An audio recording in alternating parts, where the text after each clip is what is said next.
Good morning and welcome back to a Planet Doug behind the scenes video for Tuesday, April 9th. I have to speak a little bit quickly because this is another unusual behind the scenes video in that I'm heading out into the city. I'm heading out into Kuala Lumpur this morning rather than recording my stories here inside my hotel room. And my friend Daryl is coming in a few minutes to pick me up downstairs. And the first place we're heading to is the BYD service center. Daryl has a BYD electric car and it needs to be serviced from time to time. He's bringing it in this morning. He has an appointment. And these BYD service centers are kind of interesting to visit, and they have a small coffee bar. So I just thought I'd go along with Daryl. I've done this once before, and he took me to a different BYD service center, and I just hung out there for a while with Daryl while he was getting his car tuned up. They boot up the computers and update all the software, whatever drives one of these electric cars, check the batteries, go over the car, get it all tuned up, basically. And while we were there, I got a cup of coffee and they had some snacks, things like that. It's a good time. I love running errands for some reason. I love running my own errands. And I enjoy going with other people as they run their errands. And then I just look around at the city around us. And this BYD service center is near the TRX exchange. So it's a different one. I haven't been to this one before, so that should be interesting as well. And Daryl hinted maybe we might even get a lunch near there at a place that he knows about. But anyway, I thought before I head out, I'm recording this on my smartphone, by the way. This is not my GoPro or any other camera. And the reason I'm recording on my smartphone is because I have my whole GoPro kit in here in my daypack. And I thought, just for fun, let's do a classic what's in my bag video and also setting up my camera for the day. I can show you what's in here. This is kind of my full kit. I don't always bring my full kit, but for the sake of this video, I thought I would do that. So there are some things in here that I may not bring with me all the time. This, for example, is my GoPro chest harness. You know, the thing that goes around. And I put it underneath my shirt so that the GoPro sticks out through my shirt if I want to have a GoPro on my chest. I don't think I'll be using this today. I mainly use this if I'm riding a bicycle or riding a scooter or going hiking or anything I need to have my hands free. But this is often in my bag. Whether I use it or not, I carry it around with me. And this is another grip that I use quite often. This is the GoPro 3-way grip. So it's quite an interesting grip because it has hinges in it, so you can bend it in different directions, and then it has a little tripod head at the top. I've learned how to mount this on my bicycle as well and on scooters. It's quite a handy little grip. Lately I've been using my Jaws Flex clamp more often, but this is very nice to have. It has little tripod legs built into it as well, so that's a very handy grip. I have it in a little bag here to keep it protected.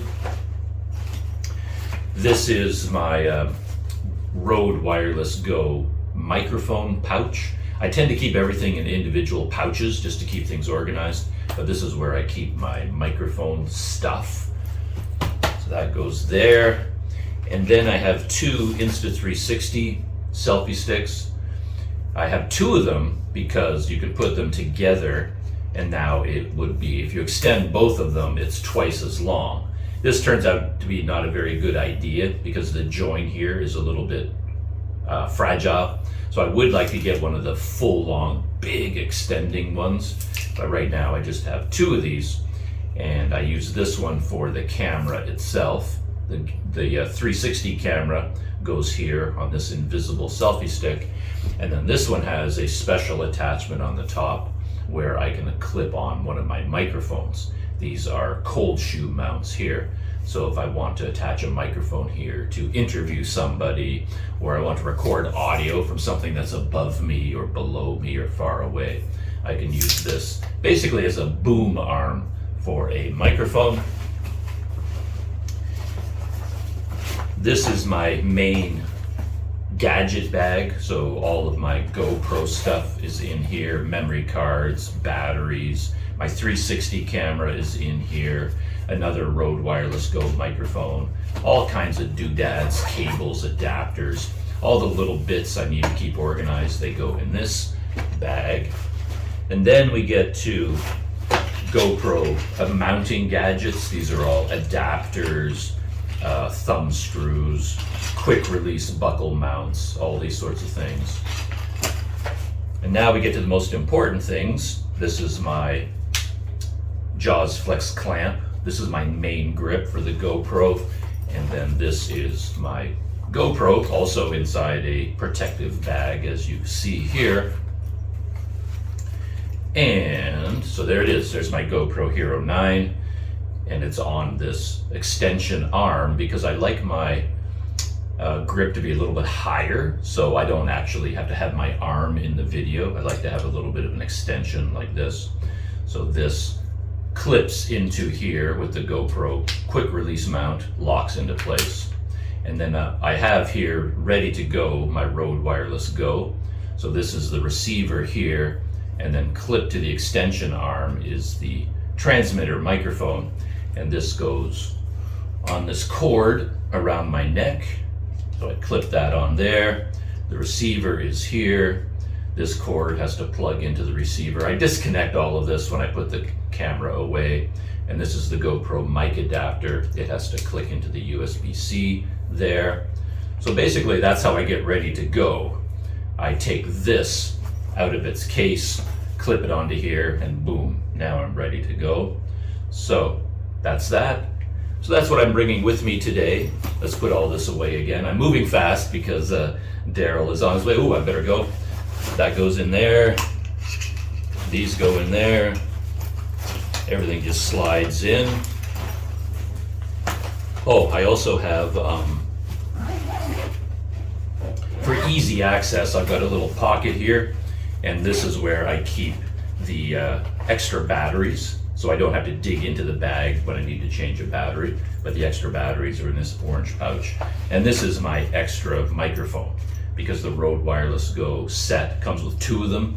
So if I want to put a microphone, say on Daryl today, which I might do, I keep it here for easy access.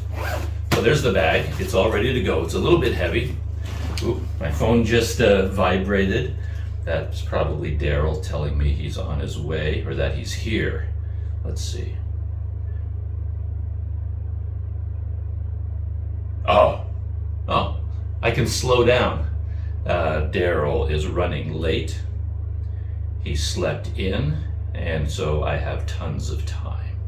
Cool. I can go back to my usual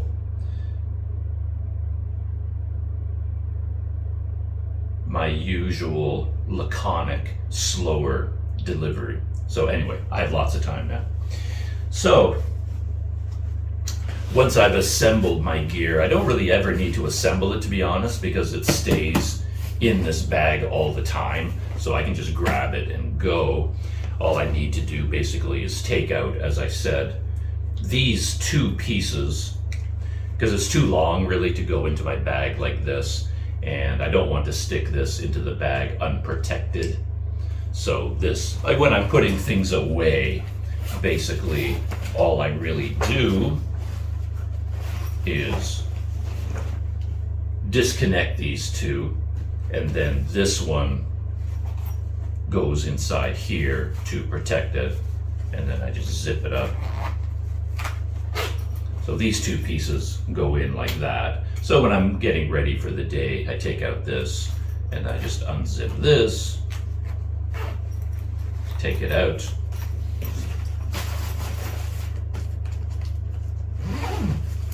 and then attach them together. I've learned you have to do this carefully because you can break these, by the way, and the way they get broken is when you try to insert it on an angle. And when you're doing it in front of you, it's actually very easy to try to insert this on an angle, and then when you force it, you end up breaking one of these feet. So what I've learned is to put it in front of me this way and make sure you have them in the same horizontal plane like that, and then they click right into place. You just have to make sure they're lined up on this plane. Well, if it was this way, it'd be horizontal, but they basically have to be lined up, because if you put them in on an angle, you do risk breaking it. It's no big deal. All you do is break the adapter, and you can buy them to replace them, but I don't like doing that. So line them up carefully. They click into place, and there's a locking mechanism here, a little rubber tab that locks it into place. And by the way, I recommend getting only the GoPro branded adapters. You can get cheaper ones from all kinds of different companies, but they all have a little bit of play in them. So once you click them into place, there will be a little bit of a rattle there, a little bit of movement, because they're not machined as precisely as the GoPro ones, in my experience. And the GoPro ones, once they click into place, let's do that one more time. Slide this in, and once it locks, there's no movement, there's no play at all, especially when you put down the rubber lock. So it's I hate it walking around like this, and then your little adapter there is like rattling just a little bit, a millimeter of play, and it bounces around a little bit. I hate that. So once I have all that together, what I do is turn on my microphone. I always start with the microphone. Got one blue light, means it's on. Then you turn on the receiver, hold down the power button for 2 or 3 seconds. Receiver turns on, and now you see I have 2 blue lights. So that means it's powered on, and the second blue light means it's connected to the receiver. And on the receiver, I can see there's a audio readout there. So I can see that it's working. And you can adjust the recording levels. I've done a lot of experimenting lately, and I've settled on minus 15 dB. Seems to work well for my GoPro in terms of delivering the proper audio levels, so I don't have to adjust it in the editing program. So minus 15 dB, and then now that I have both microphones on, then I turn on the GoPro. And I do it in that order because when the GoPro powers up, it seems like it will look for the microphone. Is there something plugged in when it powers up? And then if there is something plugged in and the microphone is active, it will connect. If you do it the other way around, turn on the GoPro first and then turn on the microphone, it doesn't always get detected. So you have to turn on the microphone first, then hold down the power button on the GoPro to turn it on. 3 beeps means it's powering up. And I'm using the Ulanzi cage, and the Ulanzi cage is much superior to the GoPro Media Mod in many ways. But the one big difference is that with the Ulanzi cage, you don't get an audio readout on the GoPro. So I cannot see that the microphone is working and being recorded by the GoPro. On the Media Mod, you get an audio readout. So that is one advantage to the Media Mod. But all the other advantages are with the Ulanzi. So what I tend to do is once I turn on the GoPro, of course I look at the settings, make sure everything is set properly for what I'm going to be doing today. And now that I know that, I do a little bit of a test. I hit record, and then what I'm trying to see, of course, will it record video, but also will it record audio? And the way I do that is by holding the GoPro far away from me and then speaking. And I hold it far away from me because the GoPro also has microphones built into it. So if I'm doing an audio test and I just start recording and I go testing, 1, 2, 3, well, I will hear audio, but I don't know that it's coming from the road. Maybe it's coming from the internal mics, right? So you have to make sure you isolate this from the built-in mics. So what I do is I hit record. So now the GoPro is recording. You can see the red light flashing. And then I hold the GoPro away from me, and then I just do the usual testing, 1, 2, 3, and I tap on the microphone. That's the key. Just tap on it lightly. And if you hear that sound, you know the audio is coming from the road. So that was my audio test. And I'll quite often speak a little bit. I'll say, I'm using the GoPro Hero 9 Rode Wireless Go 2 set to minus 15 dB, minus 0.5 exposure compensation, and this is microphone number 2.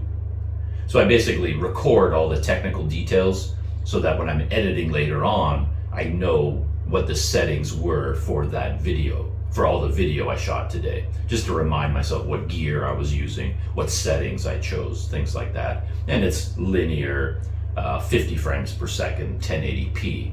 I might say all that just to tell myself. So that was my test. Save it. 3 beeps means it saved the video file, and then playback. So now the GoPro is recording. You can see the red light flashing, and then I hold the GoPro away from me, and then I just do the usual testing, 1, 2, 3, and I tap on the microphone. That's the key. Just tap on it lightly. And if you hear that sound, you know the audio is coming from the road. So that was my audio test. So everything's good to go. And one negative thing perhaps about the whole GoPro system, maybe up until the Hero 9, which is this one, there is a little bit of a reliability issue. So I never really trust it fully. So if I change the battery, for example, during the day, I have to take out the battery, put in a new one, I will do another audio test. If the memory card fills up and I need to put in a new memory card, I'll do another audio test. Every time I turn the GoPro off and turn it back on again, I do another audio test, because you never know if the microphone really has connected or not. I don't have full confidence. So I have to do an audio test every time I restart the GoPro, just to make sure, okay, it's recording audio, I'm good to go. So that's it. I'm good to go. Now we just wait for Daryl, and then we're heading to BYD, and then I get to have my morning coffee.